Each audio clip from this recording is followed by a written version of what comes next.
Mesdames et messieurs, c'est avec un grand plaisir que je vous accueille là aujourd'hui.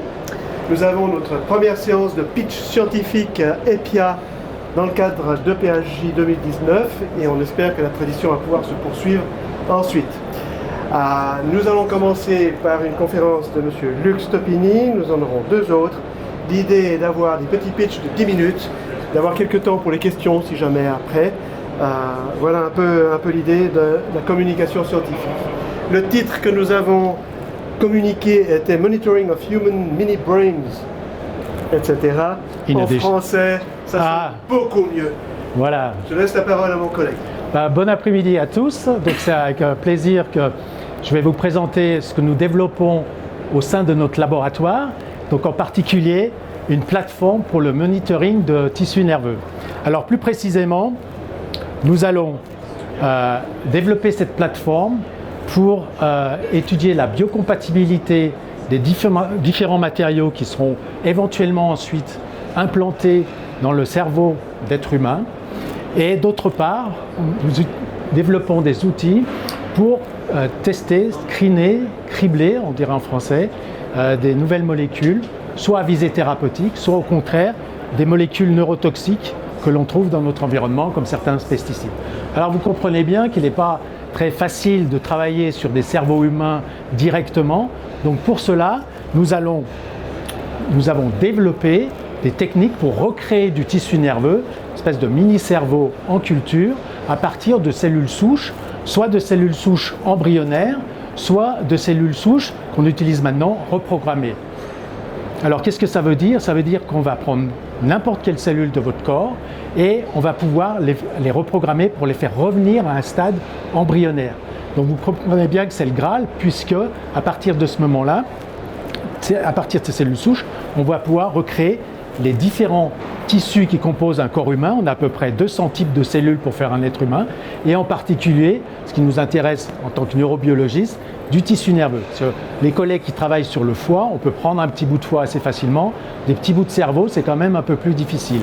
Donc pour cela, on a développé une technique, alors je n'ai pas le temps de rentrer dans les détails, mais qui permet de reconstituer le tissu nerveux avec toutes ses caractéristiques, c'est-à-dire d'avoir des neurones, bien sûr, mais aussi des cellules gliales qui sont les cellules qui composent une grande partie du cerveau, parce qu'on a à peu près 10 fois plus de cellules gliales que de neurones. On a à peu près 100 milliards de neurones chez un être humain, par exemple.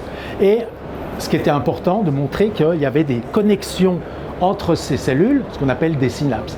Donc ça, c'est la première étape. Ça ressemble à du tissu nerveux, mais évidemment, ce qu'il fallait savoir, est-ce que ce tissu est fonctionnel? Donc pour ça, vous savez que les cellules entre elles, dans le cerveau, communiquent avec l'électricité.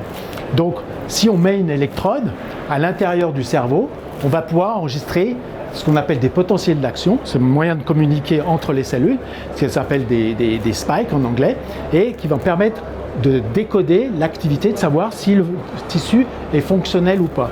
Donc nous, on a refait la même chose, mais à partir de ces cultures de mini-cerveaux, où on va prendre le tissu lui-même, et c'est là qu'intervient la microtechnique. C'est pour ça qu'on est ici présent, parce que nous, les biologistes, on utilise toutes les technologies qu'inventent les ingénieurs, et on fait du packaging avec ça. On a développé, par microfabrication, des réseaux d'électrodes, ce qui nous permet après, en mettant le tissu nerveux au-dessus, comme si on faisait l'électroencéphalogramme de notre mini-cerveau.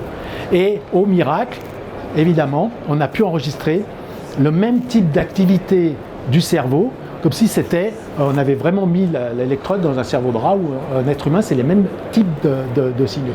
Donc on était content parce que ça ressemblait à du tissu nerveux, ça fonctionnait comme du tissu nerveux. Et évidemment, maintenant, c'est l'utilisation de cette combinaison technologique qui nous permet d'étudier des maladies. Alors là, j'ai pris un exemple de l'épilepsie.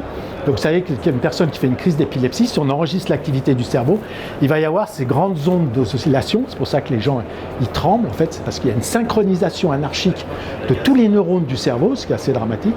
Et donc nous, avec nos mini-cerveaux, on a pu recréer le même type d'événement, des seizures, des bursts en anglais, qui permet, avec une molécule qui est connue, si on l'injecte chez un être humain, ça va lui créer des crises d'épilepsie, on obtient le même signal.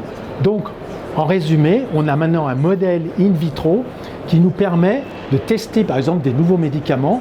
Au lieu de l'injecter sur l'animal, on pourrait le tester d'abord sur nos cultures pour voir si elles préviennent ces crises d'épilepsie. Alors pour ça, et c'est ce qui est présenté dans notre stand, il fallait manipuler ces petits bouts de cerveau. Donc jusqu'à présent, c'est une laborantine qui faisait ça, donc c'était assez délicat.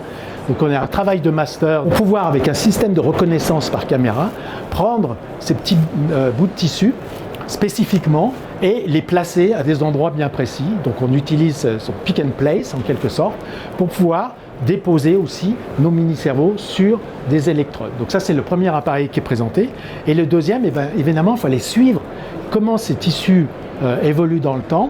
Et donc, comme ils sont dans un incubateur, qu'on ne pouvait pas mettre directement un microscope dans l'incubateur, un autre étudiant, Loris, a développé un microscope qui peut être low cost, qui peut être mis à l'intérieur d'un incubateur pour suivre dans le temps nos cerveaux. Donc voilà, on est en train de combiner ces différentes technologies pour pouvoir à terme avoir un système complètement autonome qui va nous permettre, lorsqu'on veut tester une molécule sur une longue période de temps, parce que la problématique à l'heure actuelle, c'est de pas la toxicité en aigu par exemple, mais les jeunes générations qui vont être exposées pendant plusieurs dizaines d'années à toutes ces molécules chimiques, qu'est-ce que ça va devenir? Donc c'est quand même une problématique importante dans la santé publique, donc de comment on pourrait mimer et être prédictif dans la toxicité ou de certains médicaments dans l'autre sens, mais sur le long terme. Voilà, c'est ce qu'on essaye de faire sur plusieurs semaines ou plusieurs mois. Voilà, je vous remercie.